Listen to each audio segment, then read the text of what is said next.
So today we're going to replace the internals of a wash gun. This particular model has got the swivel. This is a 2600. A similar principle applies to a wide range of the guns we've got, but the instructions that come with the kit are a little ambiguous, I suppose you could say. So it's helpful to follow the directions on the pictures, because the wording is a little bit vague. So now I've just used a battery drill just to undo all of the Phillips head screws on the sandwich of the gun.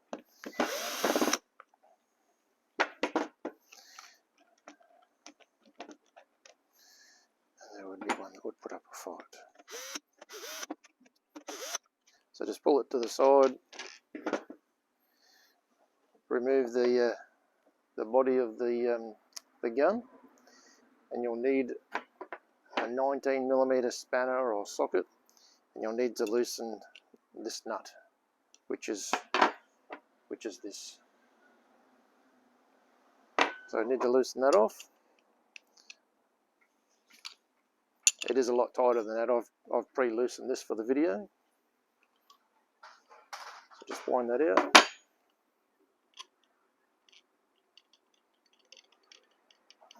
And the reason that you would need to change the kit is if you're using hot water, or over time the gun ages and the seals, they basically go hard and the gun leaks. So you can see that one's contaminated, so we're replacing them. Good time to replace it. Now you'll need to remove this pin internally, so you need a pair of long nose pliers and just reach in there. Probably difficult to see in the video, but just reach in, grab it,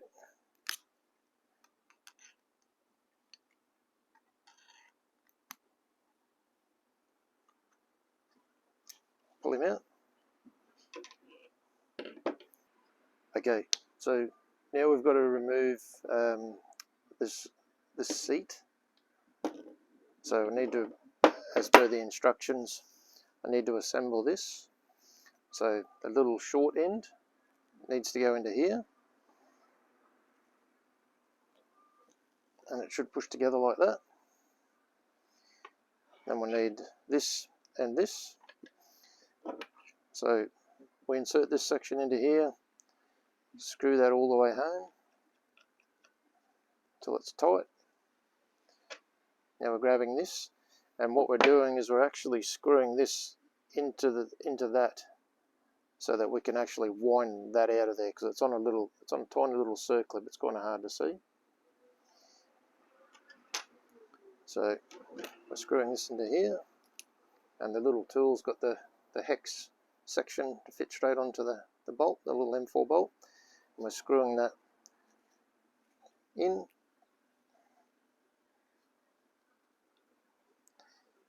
Until it's as tight as you can get it, and then you're winding this out, and that actually jacks that out of its seat, and out it comes. So we'll take that off.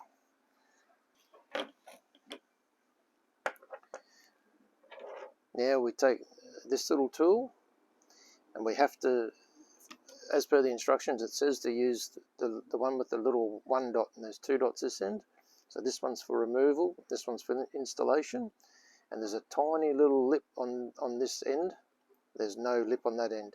So what we're doing is we're inserting this to remove the O-ring and the backup ring out of here. So we just push this into the housing, and you'll feel it sort of slide over, and then it should just pull out, and you'll have the O-ring and the backup ring, which slides on this pin here internally. So we can take those off because they're no good to us now. And then to reinstall,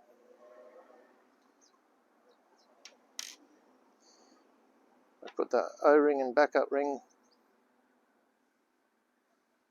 on the end that has two, because that one's the one used to remove, because it has the lip. We don't want to use that. So this is the one we need to use to reinstall, and we install it back in. Just push it until it's nice and firm and home. Pull your little tool out, and then we do the reverse to install. So we screw this on,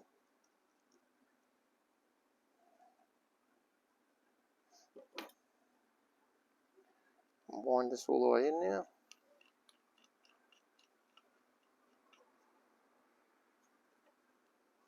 Get your little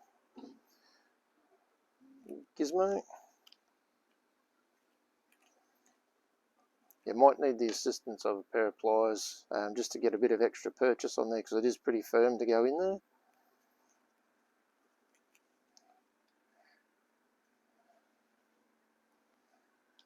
Until you can't get any further. And then you have to wind that bolt out now before you remove the other larger section of the tool, because otherwise that little seat will just come out with it, and you want to leave it in there. So pull it out, and then you can back this one out.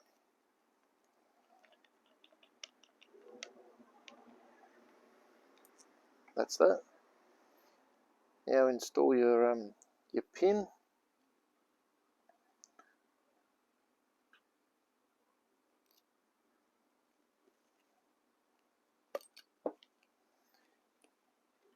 It will help to use your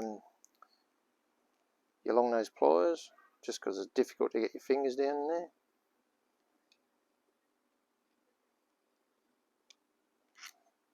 Like that.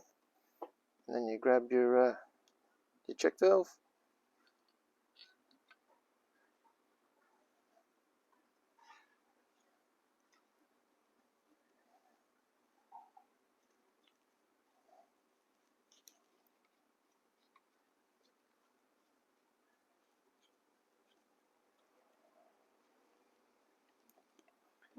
And grab your 19mm spanner.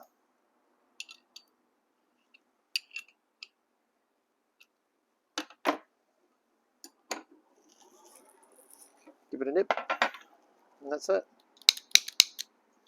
So now we chuck it back into the casing.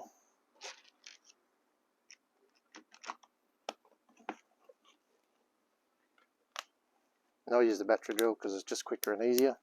And just put it on a low clutch setting so you don't strip the threads.